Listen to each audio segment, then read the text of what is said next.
Last week, I went on a trip.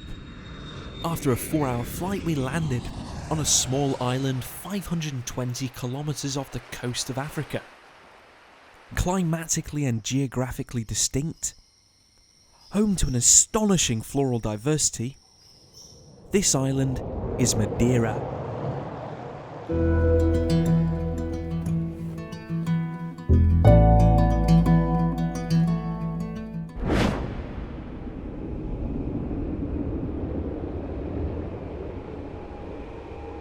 So we've already established that Madeira is an island, and filming in such a place opens up a perfect opportunity to talk about island ecology and the potential conservation issues that islands face. So let's start with Madeira. Madeira is a volcanic archipelago made up of 3 main islands: Porto Santo, the oldest island, the Desertus Islands, and Madeira itself, the largest of the 3. The islands are part of a larger chain, Micronesia, all of which are volcanic in origin. Micronesia is famous for its unique flora. Probably most famous are its subtropical laurel forests, made up of evergreen and hardwood trees highly adapted to high rainfall and humidity. In actual fact, this forest is a relic from a time when similar vegetation covered the Mediterranean basin, and was therefore designated a World Heritage Site in 1999. Madeira is often referred to as the floating garden, and no wonder. For an island only 801 kilometres in area, it's home to over 760 species of plant. 140 of these are endemic.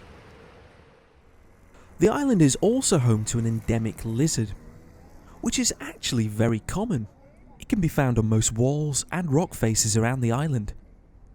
So why does Madeira have so many endemic species? Well, let's look at the ecological processes involved. Separated from continents by miles of water makes islands pretty isolated. Like Madeira, oceanic islands are formed by volcanic activity, or even coral reef growth. This new patch of land is open to colonisation and exploitation by organisms.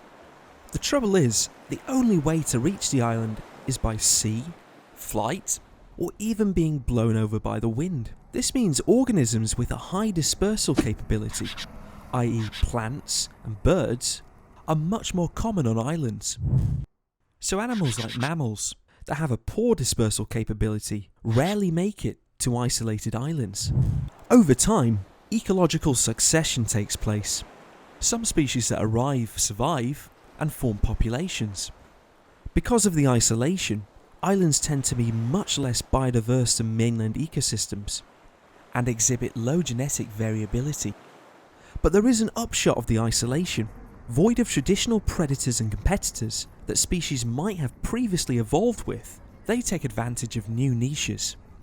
As a result, speciation occurs, producing species that are often unique to an island or a group of islands.